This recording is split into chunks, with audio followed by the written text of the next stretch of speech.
नमस्कार दोस्तों, स्वागत है आपका हमारे चैनल टेल्स बाय यशु पर। यहाँ पर आपको मिलेंगी अनोखी और रोचक कहानियाँ। अगर आपको हमारी कहानियाँ पसंद आती हैं तो कृपया करके हमारी वीडियो को लाइक करें, इसको अपने दोस्तों के साथ शेयर करें और अगर आप इस चैनल पर नए हैं तो कृपया करके सब्सक्राइब करें। आपका हमारे चैनल पर विजिट करने के लिए बहुत बहुत धन्यवाद। चलिए आज की कहानी का सफर शुरू करते हैं। पिछले एपिसोड में हम सब ने सुना था कि यहाँ पर महेंद्र और धनंजय दोनों ही आपस में बातें कर रहे थे, जहाँ पर धनंजय अब महेंद्र से कहता है कि वो इसके बारे में एक बार किंग से मिलता है ताकि किंग इस मैटर में उनकी हेल्प कर सके। तो इसे सुनकर अब यहाँ पर महेंद्र कहते हैं, लेकिन ये इतना ईजी थोड़ी ही ना है भाई, क्या आपने उनसे मीटिंग की अपॉइंटमेंट ले ली है? क्योंकि ये भी तो देखो ना, हमारे पास बिल्कुल समय कम है।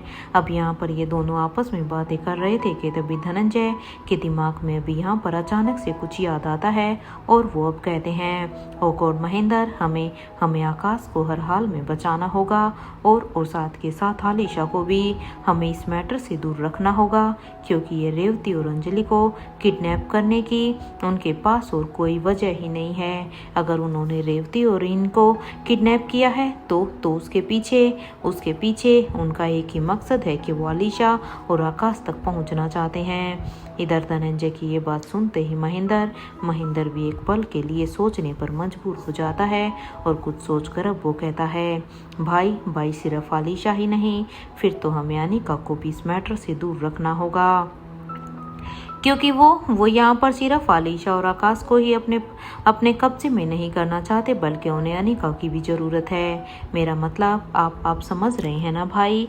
इधर महेंद्र की ये बात सुनकर अब धनंजय पीरामल अब हमें अपने सिर को हिलाते हैं और अपने मन में सोचते हैं, अब हम मुझे स्वाति की पूरी प्लानिंग समझ में आ रही है। आखिर स्वाति ने आखिर क्यों उसने अपने एक्सीडेंट का प्लान किया? हो ना हो उसे दुश्मनों के ऐसे किसी प्लान की आहत हो गई थी। उसे कुछ उनके प्लान के बारे में पता चल गया था, तभी स्वाति ने एक ऐसा कदम उठाया है। इधर धनंजय को अपने किसी ख्यालों में खोया हुआ देखकर अब महेंद्र कहते हैं, भाई अनिका गुलेरिया की क्या कमजोरी है? आप सोचो इसके बारे में, क्योंकि वो दुश्मनों ने ये एक अच्छा खेल खेला है। उन्होंने आलिशा और आकाश की कमजोरी तो देख ली, लेकिन आपको क्या लगता है अनिका की कौन सी कमजोरी है? महेंद्र की इस बात पर अब धनंजय कहते हैं, वो स्वाति की बेटी है महेंद्र, और स्वाति की ही तरह उसकी भी कोई कमजोरी नहीं है। मेरे ख्याल से तो इस बात पर अब यहाँ पर महेंद्र पीरामल कहते हैं, नहीं भाई ऐसा नहीं है, क्योंकि अनिका की कमजोरी रोहित मारवा है और उसके साथ उसके बच्चे भी। महेंद्र की ये बात सुनते ही अब धनंजय पीरामल कहते हैं, बच्चों को अनिका ने पहले ही सेव कर दिया है, क्योंकि शायद अनिका को पहले ही इन सब चीज़ों के बारे में पता चल चुका था, इसलिए वो पहले ही ये सब कुछ कर चुकी है। मुझे बच्चों की चिंता तो बिल्कुल भी नहीं है। और जहाँ पर रही बात रोहित की, तो रोहित की बात तो तुम्हें तो पता ही है ना कि रोहित मारवा तक पहुँचना किसी के भी बस की बात नहीं है, फिर वो चाहे सर जी ही क्यों ना हो।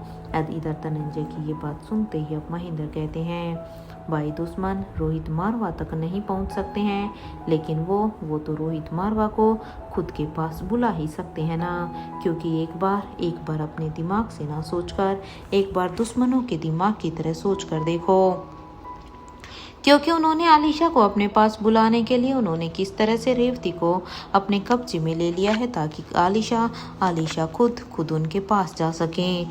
तो आप खुद ही सोचो, अगर उनका कोई ऐसा प्लान है कि वो रोहित मारवा को किडनैप करना चाहते हैं तो वो रोहित को खुद किडनैप ना करके उसे अपने पास भी तो बुला सकते हैं, और उसे वो अपने पास कैसे बुला सकते हैं ये भी आप अच्छी तरह से जानते हो। महेंद्र की इस बात पर अब धनंजय कहते हैं, रोहित की कमजोरी कमजोरी तो शायद आयशा ही है महेंद्र, लेकिन ये आयशा है कहाँ पर, ये तो मुझे भी नहीं पता। धनंजय की इस बात पर अब महेंद्र पीरामल कहते हैं, भैया इस बार हम पहले जैसी गलती बिल्कुल भी नहीं करेंगे। इस बार पूरी प्लानिंग के साथ हम लोग उन लोगों के ऊपर अटैक करेंगे, क्योंकि मुझे अब ऐसा लग रहा है कि वो भी तो पूरी तैयारी के साथ ही हमारे ऊपर अटैक कर रहे हैं, इवन कर दिया है। ये सुनते ही अब धनंजय कहते हैं, राजमहल के अंदर चलते हैं महेंद्र, और वहीं पर ही अब अपनी प्लानिंग को पूरा करेंगे, और उसके बाद इस प्लानिंग पर हम अपना काम भी करेंगे। इधर धनंजय की ये बात सुनकर महेंद्र हाँ में अपने सिर को हिला देता है, और वो दोनों ही यहाँ से बेसमेंट से निकलकर सीधा ही राजमहल के अंदर की तरफ जाने लगते हैं। तो इधर दूसरी तरफ बूढ़े किंग के पैलेस में यहाँ पर आयशा मारवा अब अपने रूम में खड़ी कुछ सोच रही थी, तभी आयशा के रूम का दरवाजा अब नॉक होने लगता है। दरवाजे की आवाज़ को सुनकर अब आयशा जल्दी से दरवाजे के पास जाकर जब उसे खोल देती है तो सामने यहाँ पर रिया खड़ी थी। रिया को देखकर अब आयशा मारवा कहती है, रिया मेरी बच्चा, आप आओ आओ अंदर आओ, और आप सब ठीक तो हो ना। अपनी दादी माँ की इस बात पर रिया कहती है, ओफो दादी माँ, अब क्या आप सब कुछ मुझसे यहीं पर ही पूछेंगी? That's not fair. अरे मुझे पहले अंदर तो आने दीजिए, देखिए ना मेरे हाथ में कितना कुछ है। इधर यहाँ पर रिया की ये बात सुनते ही आयशा रिया के हाथ से वो सारी की सारी चीज़ें ले लेती हैं जो रिया यहाँ पर अपने हाथ में लेकर आई थी, और उसके बाद अब वो उसे अंदर आने के लिए कहती हैं और कहती है, इधर अंदर आ जाओ। इधर अंदर आने के बाद अब रिया दरवाजे को बंद कर देती है, और वो अपने मन में कहती है, अभी मैं दादी माँ की हेल्प से इस पजल को सोल्व कर दूंगी। बड़ी को क्या ही पता चलेगा कि ये पजल मैंने सोल्व की है, अकेले सोल्व की है, या इसमें दादी माँ ने भी मेरी हेल्प की है। यही सोचकर रिया आयशा मारवा के बेड पर जाकर बैठ जाती है, और अब बैठते हुए ही कहती है, दादी माँ आइए आइए ना, हम पजल गेम खेलेंगे। देखिए मैं ये पजल लेकर आई हूँ, और इसे खेलने में हम दोनों को बहुत ही मज़ा आएगा।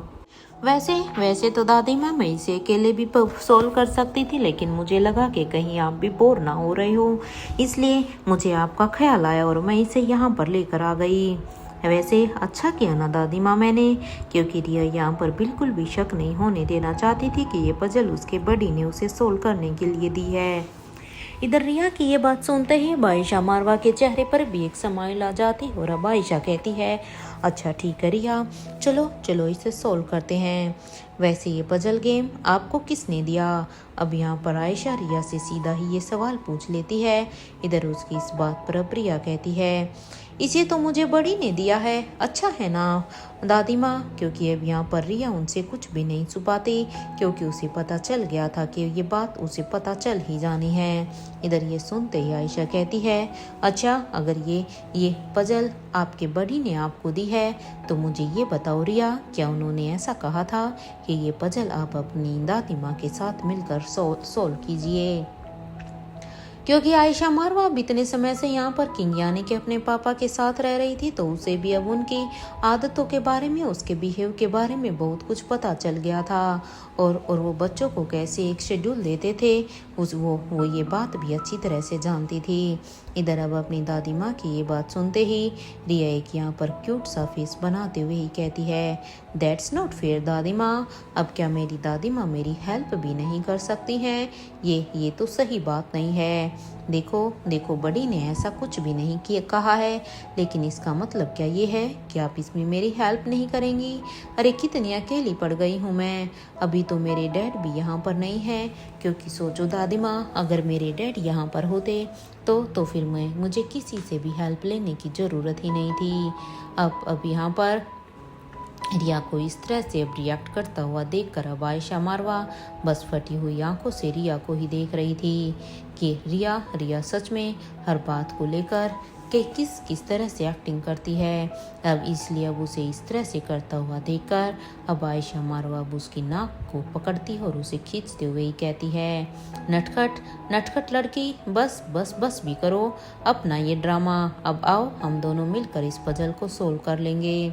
अपनी दादी माँ की ये बात सुनते ही रिया के चेहरे पर एक बड़ी सी स्माइल आ जाती है और वो दोनों मिलकर अब उस पजल को सोल्व करने लगती है।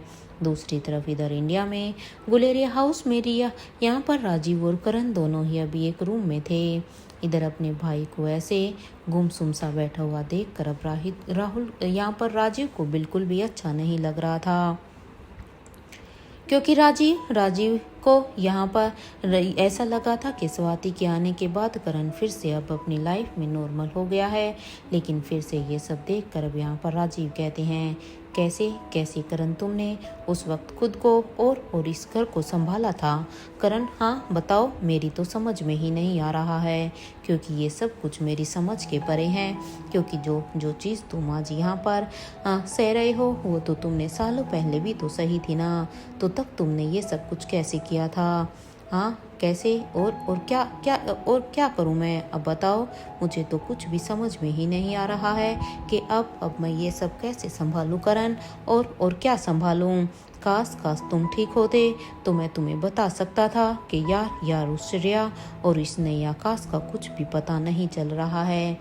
क्योंकि सच में राजीव अब यहाँ पर ये सब कुछ संभालते संभालते थक गया था और वो भी यहाँ पर अब अपने भाई के साथ को बहुत ही मिस कर रहा था कि काश अगर करण यहाँ पर फिर से पहले की तरह नॉर्मल होता तो वो इसमें इसकी हेल्प ज़रूर करता। और वो साथ के साथ कहता है अनिका भी अभी उसका फ़ोन नहीं उठा रही है। राजीव अब यहाँ पर ये सब करण से कह रहा था और अब करण से कहते हुए ही अब वो यहाँ पर को साथ में कहता है कि कुछ खा लेना, तुम इस तरह से रहोगे तो अपनी ही तबीयत को खराब कर लोगे। समझ रहे हो ना करण, प्लीज़ कुछ खा लो। अरे हम सब के लिए नहीं तो कम से कम अनिका के लिए ही खा लो। यहाँ राजीव ने अभी करण से बात कर ही रहे थे कि तभी अब राजीव का फ़ोन बजने लगता है।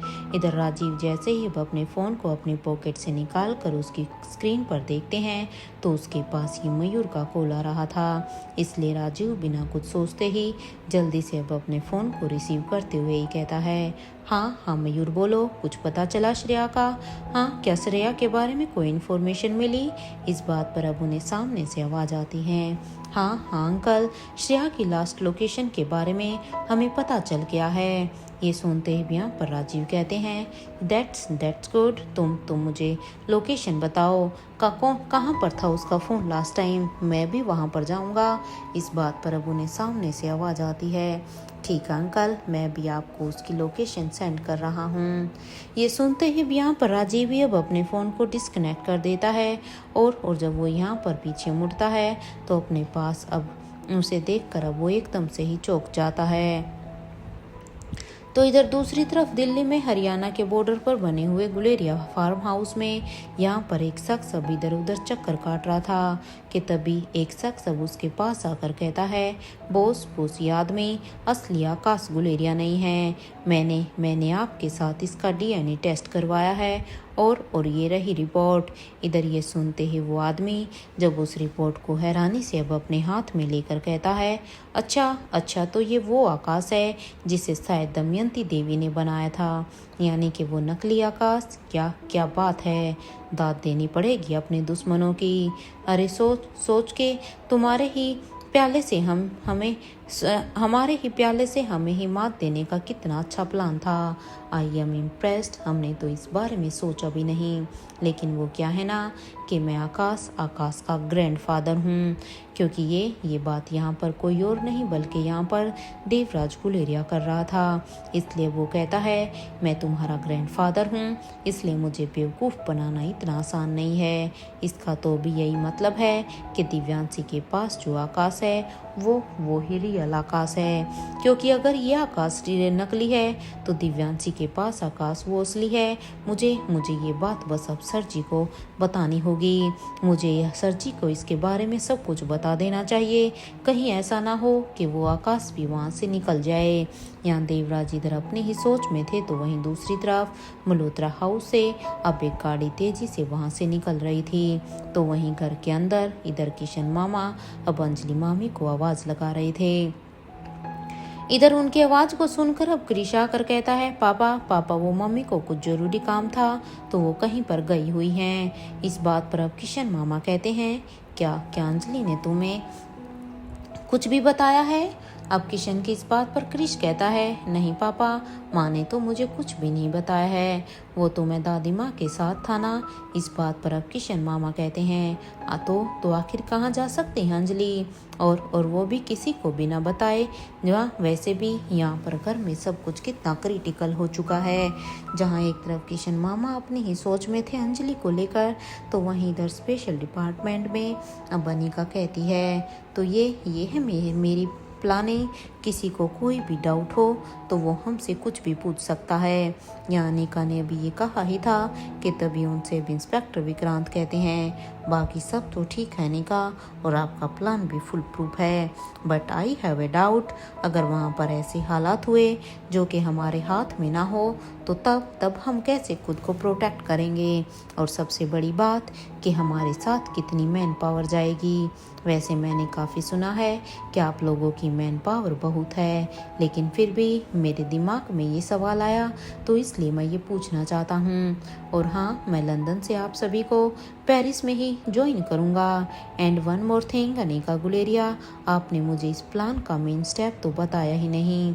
मेरा मतलब है कि अगर वहाँ पर अटैक होता भी है तो जितने भी इनोसेंट लोग वहाँ पर होंगे, हम उन्हें कहाँ पर शिफ्ट करने वाले हैं, क्योंकि ये प्लान भी तो हमें मेरे लिए जानना बहुत ही ज़रूरी है।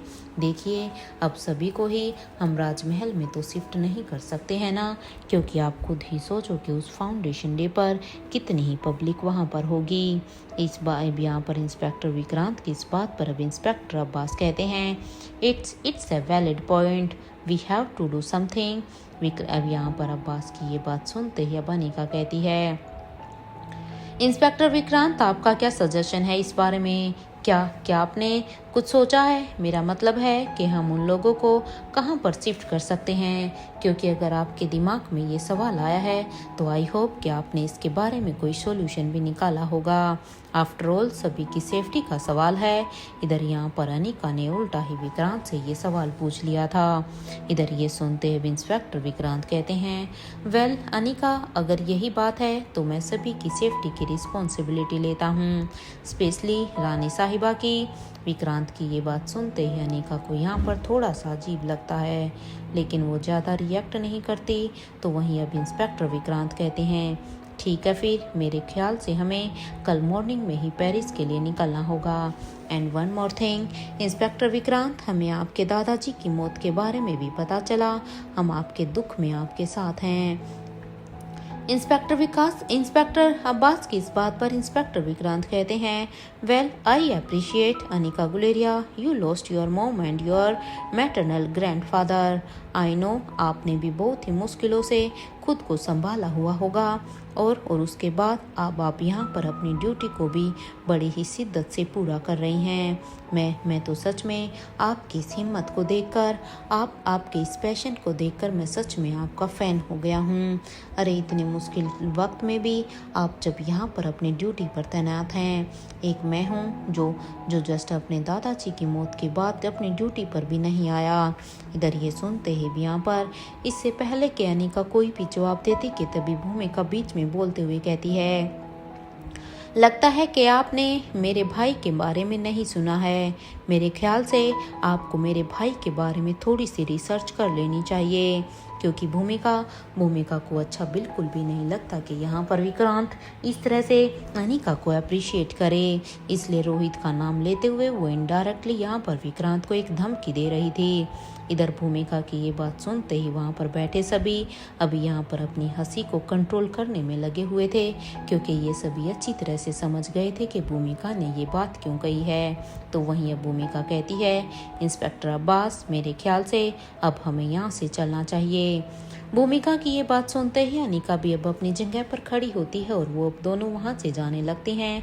वो दोनों जैसे भी यहाँ पर बाहर आती है तो अनिका जब अपने फ़ोन को चेक करती है तो अनिका के फ़ोन पर यहाँ पर श्रेया और उसके बाद राजीव अंकल का कॉल आ रहा था।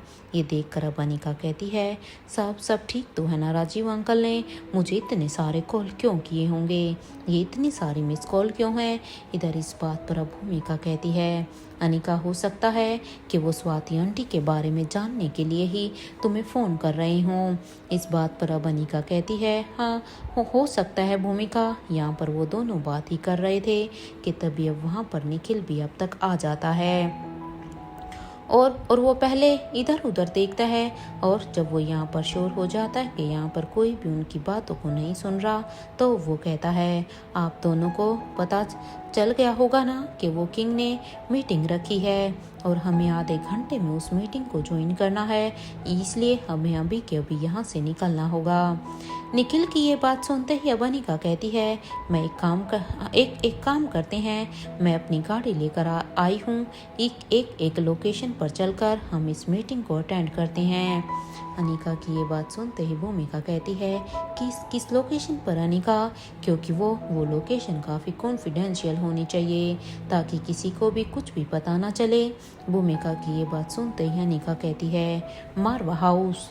इधर ये सुनते ही अब निखिल और भूमिका पहले तो यहाँ पर अनिका को देखते हैं और उसके बाद अब एक दूसरे को हैरानी से देखते हैं कि आखिर मारवा हाउस कैसे एक कॉन्फिडेंशियल पैलेस हो सकता है। इधर अब उनके एक्सप्रेशंस को इग्नोर करते हुए ही अब अनिका यहाँ पर बिना कुछ कहे अब अपनी गाड़ी की तरफ बढ़ जाती है और अब वो अपनी गाड़ी में बैठकर उन्हें देखते हुए ही कहती है, तुम दोनों मेरे साथ चल रहे हो या फिर यहीं पर ही रुकने का इरादा है? गाइस जल्दी बताओ। ये सुनते हुए यहाँ पर भूमिका कहती है, चलो निखिल, अदरवाइज ये अनिका हम दोनों को यहीं पर ही छोड़कर चली जाएगी।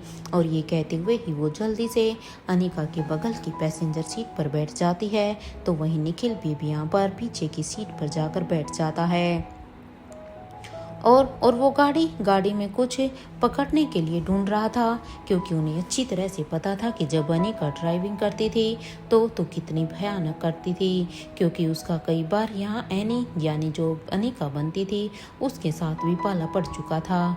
तो वहीं भूमिका ने भी अब यहाँ पर अपनी सीट बेल्ट को कसकर पकड़ा हुआ था। इधर अनिका ने अब अपनी गाड़ी को फुल स्पीड में दौड़ाने का सोचा और वो ऐसा ही करती है और वो तेजी से दिल्ली की सड़कों पर अब अपनी गाड़ी को दौड़ाने लगती है। अनिका इतने लंबे सफ़र को उसने यहाँ पर कुछ ही मिनटों में पूरा कर लिया था और वो भी यहाँ पर एक मार्केट के रास्ते से सीक्रेट लैब के बाहर आ जाती है और वहाँ आने के बाद अब अनिका कहती है, कितने वक्त के बाद मैं यहाँ पर आ रही हूँ। वैसे भूमिका तुम ठीक तो हो ना? तुम कुछ बोल क्यों नहीं रही हो? अब चलो गाड़ी से उतरो, क्योंकि यहाँ पर अनिका की गाड़ी की स्पीड बहुत ही ज़्यादा थी जिसकी वजह से यहाँ पर भूमिका और निखिल दोनों मानो यहाँ पर बिल्कुल पत्थर से बनकर बैठे हुए हों। इधर अनिका की आवाज़ को सुनकर अब भूमिका अपने सेंस में आते हुए कहती है, अनिका तुम्हें ये सब करने में कुछ ज़्यादा ही मज़ा आता है क्या? अरे यार, तुम इस गाड़ी को स्लो भी तो चला सकती हो, स्पेशली जब तुम्हारे साथ कोई और बैठा हो। इधर भूमिका की ये बात सुनते ही अनिका कहती है, not interest in this time to give you any answer. अब चलो जल्दी यहाँ से, क्योंकि हमारे पास बिल्कुल भी वक्त नहीं है। और ये कहते हुए ही अनिका अब अपनी गाड़ी की सीट से उतरकर अंदर की तरफ जाने लगती है तो वहीं उसके पीछे भूमिका और निखिल भी आ जाते हैं। जैसे ही वो सभी अब लैब के अंदर आते हैं तो वहाँ पर जॉन पहले से ही यहाँ पर सिस्टम को ऑन कर बैठा हुआ था। इधर सामने रोहित को देखकर अब वो सभी भी जॉन के बगल में ही आकर बैठ जाते हैं। इधर अनिका जब सामने स्क्रीन को देखती है तो अब तक एनी के साथ चिराग और अब्दुल ने भी इस मीटिंग को ज्वाइन किया हुआ था। अनिका अब यहाँ पर रोहित से कहती है, यस मिस्टर मारवा, क्या हुआ, सब ठीक तो है ना? इस बात पर अब रोहित कहता है, before I start this meeting I want to show something. और ये कहते हुए ही रोहित अब इस वीडियो को प्ले कर देता है।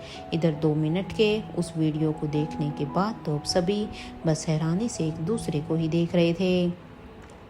इधर अनिका उस वीडियो को देखने के बाद कहती है, मिस्टर मारवा, हो ना हो कैलाश अधिकारी से कोई ना कोई तो गलती जरूर हुई ही होगी, तभी तो अंजलि मामी और आकाश तक वो सभी पहुंच गए हैं।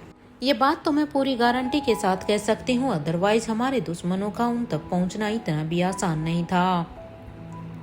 अब यहाँ पर अनिका की ये बात सुनते ही रोहित कहता है, अनिका एक और बात है, आकाश और श्रेया को भी किडनैप कर लिया गया है। मिस्टर राजीव गुलेरिया तुम्हें काफ़ी टाइम से फ़ोन लगाने की कोशिश कर रहे हैं, लेकिन तुम तो उनका फ़ोन ही नहीं उठा रही हो। क्या तुम बता सकती हो कि तुम उनका फ़ोन क्यों नहीं उठा रही हो? इस बात पर अब अनिका कहती है, वो मिस्टर मारवा में स्पेशल डिपार्टमेंट में बिजी थी। वैसे मैंने उनके मिस कॉल को देखा था। मुझे लगा कि शायद वो माँ की डेड बॉडी के बारे में ही पूछने के लिए मुझे कॉल कर रहे होंगे।